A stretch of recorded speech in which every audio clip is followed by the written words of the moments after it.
You ask a question. She gives a short answer. You panic. And then the silence hits. You throw out another question. She answers, briefly. And the conversation just dies.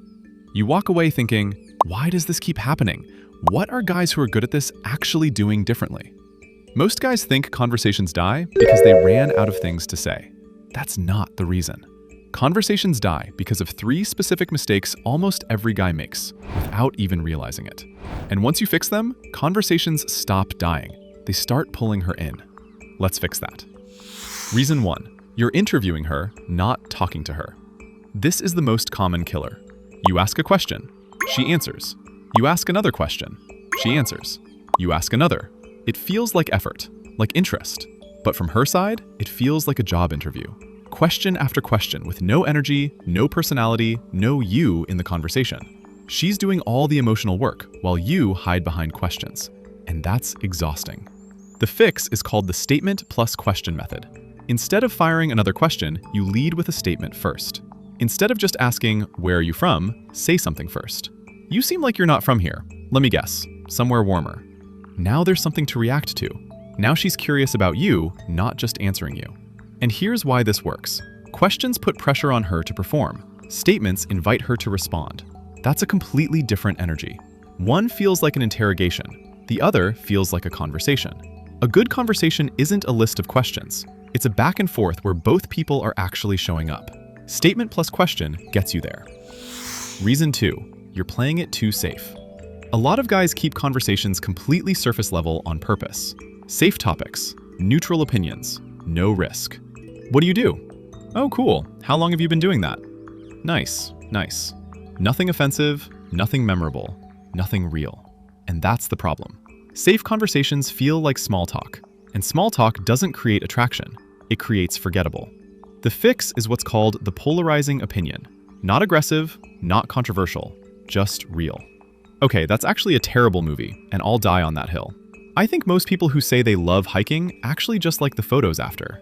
That's interesting. I would have done the complete opposite. Suddenly there's something to push back on, something to laugh about, something that makes her think, this guy is actually in this conversation. Here's the psychology behind it. When you have no opinion, you give her nothing to react to.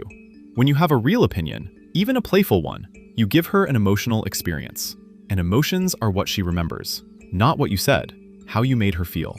Playful disagreement creates energy. Energy keeps conversations alive. The polarizing opinion is how you become memorable instead of forgettable. Reason 3. You're not leading the conversation anywhere.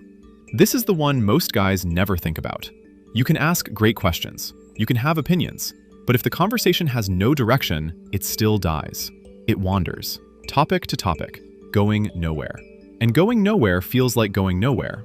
The fix is called the threading method. When she says something interesting, don't just acknowledge it and move on. Pull on it. Go deeper. She mentions she hates her job. Okay, what would you actually be doing if money wasn't the issue? She says she just got back from a trip.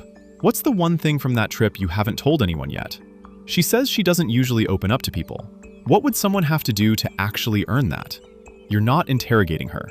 You're taking one thread from what she said and pulling it somewhere neither of you expected.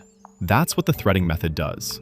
It transforms a surface-level conversation into something that feels personal, real, and worth continuing. Because now she's not just answering questions, she's actually thinking. She's actually feeling something. And that's what separates a forgettable 5-minute exchange from a conversation she's still thinking about 2 days later.